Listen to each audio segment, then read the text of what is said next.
తీసుకోండి ఎన్ని కావాలండి సార్. సార్ ఒకసారి చూపించండి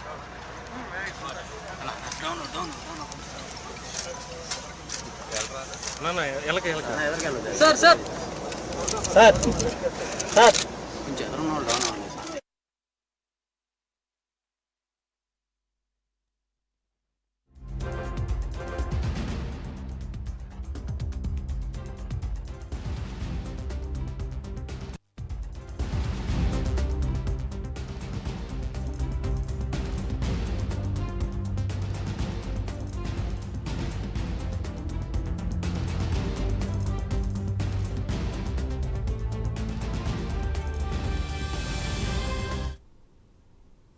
పోలవరం ప్రాజెక్టును పరిశీలిస్తున్నారు సీఎం చంద్రబాబు. ఇదే అంశంపై మరింత సమాచారాన్ని మా ప్రతినిధి రాంబాబు అందిస్తారు. రాంబాబు.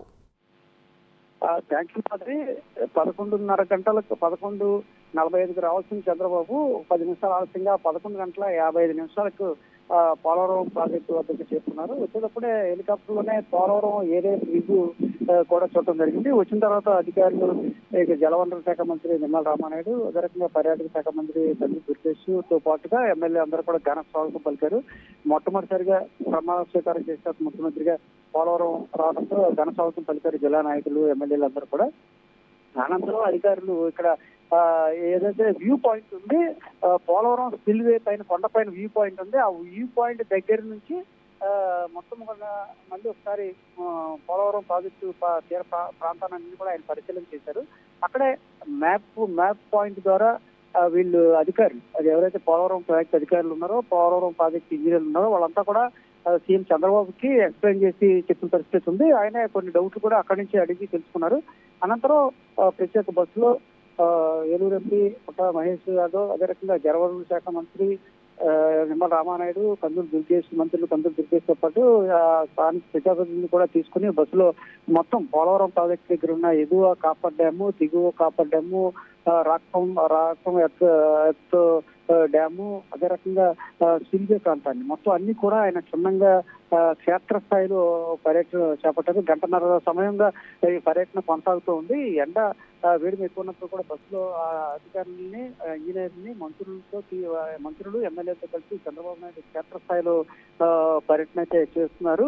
మొత్తం అన్ని ప్రాంతాలు పరిశీలించి ఏదైతే 2022లో వైసీపీ ప్రభుత్వంలో వరదలకు కొట్టుకుపోయిన ఏదైతే బండి ఉందో ఆ బండ ప్రాంతాన్ని కూడా ఆయన పరిశీలిస్తానికి స్వయంగా ఆయన పరిశీలించడానికి వెళ్లే పరిస్థితి ఉంది. అదే రకంగా ఎగువ కాపర్ డ్యాము ప్రాంతం దగ్గర ఏమైనా పనులు జరుగుతున్నాయా లేదా అని కూడా ఆయన పరిశీలిస్తున్నారు. దిగువ కాపర్ డ్యాము అన్ని ఇలా ప్రాజెక్టు దగ్గర ఉన్న ఏ పనులు జరుగుతున్నాయి, పనులు ఏ మేర జరిగాయి, ఎంతవరకు ఆగిపోయినాయి. గతంలో 2014-19 మధ్య కాలంలో సుమారుగా 48 సార్లు వరకు ఆయన ప్రత్యక్షంగా పోలవరం పర్యటన చేశారు. పోలవరం ప్రాజెక్టు మీద ఆయన పూర్తి స్థాయిలో అవగాహన ఉంది.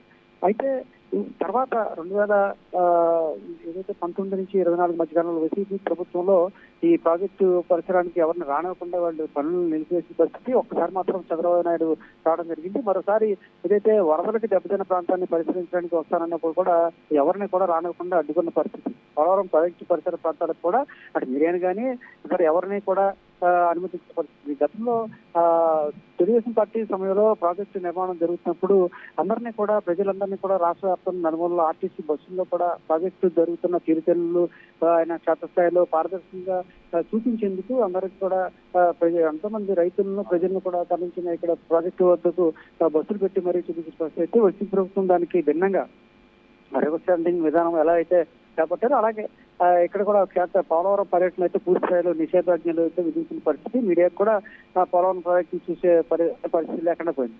అయితే మరోసారి చంద్రబాబు నాయుడు గతంలో 2014-19 సమయంలో తాను ప్రతి పనిని క్షుణ్ణంగా పరిశీలించి దగ్గర నుండి క్షేత్రస్థాయిలో పర్యటన చేసే సందర్భం ఉంది. 2 సార్లు అదే ఏదైతే ఎక్కువ స్థాయి క్యూబిక్ మీటర్లు ఒకేసారి చేసిన పరిస్థితి కానీ, లేకపోతే త్వరితగతిన ఈ గేట్ల నిర్మాణం కానీ అన్ని కూడా 2 సార్లు 2 గిన్నిస్ బుక్ ఆఫ్ వరల్డ్ రికార్డులు కూడా స్థానం పొందిన పరిస్థితి. అంటే అన్ని కూడా ముఖ్యమంత్రి చంద్రబాబు నాయుడు అప్పుడు క్షేత్రస్థాయి పర్యటన చేయడం కాకుండా ప్రతి సోమవారం కూడా పోలవరం మీద దృష్టి పెట్టి ప్రతి సోమవారం పోలవరంగా మార్చుకుని అది పోలవరం ప్రాజెక్టు పనులు మాత్రమే ఆయన ఎక్కువ దృష్టి పెట్టే పరిస్థితి ఉంది ప్రతి వారం కూడా.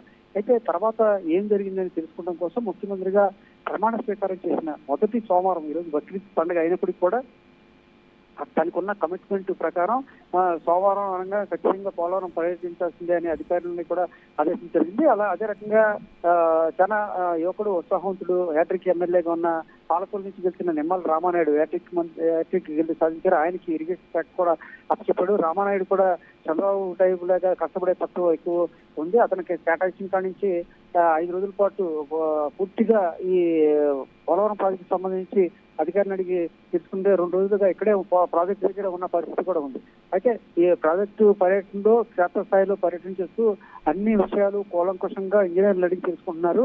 తాము చేసిన అప్పట్లోనే 72% పనులు చేసాము, కానీ వైసీపీ ప్రభుత్వం అయితే ఏమీ చేయలేదని పరిస్థితి.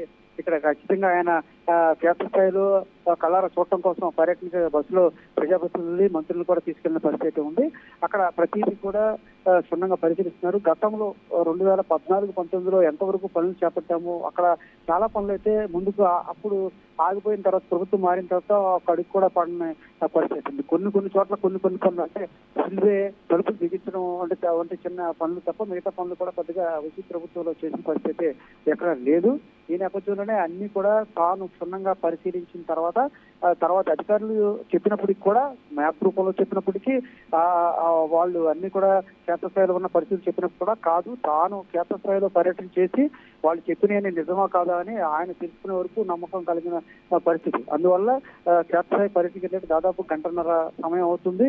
ఇంకా పనులన్నీ కూడా అధికారులతో కలిసి ఇంజనీర్లతో మొత్తం అన్ని పనులను కూడా ప్రతి దగ్గర ఆయన క్షుణ్ణంగా పరిశీలన చేస్తున్నాడు. తమ ప్రభుత్వంలో ఎంతవరకు చేసాం, తర్వాత ఎంతవరకు ముందుకు వెళ్ళింది, తర్వాత అసలు ముందుకు సాగని పనులు ఏంటి, ఏమన్నా ముందుకు కదిలినాయా లేదా అని తెలుసుకుంటూ అన్ని పనులు కూడా స్వయంగా ఆయన క్షేత్రస్థాయిలో పరిశీలన చేస్తాకి పర్యటన కోసం వెళ్ళారు. అయిపోయిన తర్వాత 3:10 ఈ విషయాలన్నీ కూడా మీడియాకి బ్రీఫ్ చేస్తారు. కీలక ప్రకటన అయితే పోలవరం గురించి ఎప్పుడు పూర్తి చేస్తారు, ఎంత మొత్తం నిధులు అవుతాయి అనేది కీలక ప్రకటన అయితే చంద్రబాబు నాయుడు చేసే అవకాశం ఉంది. Right, thank you Rambabu.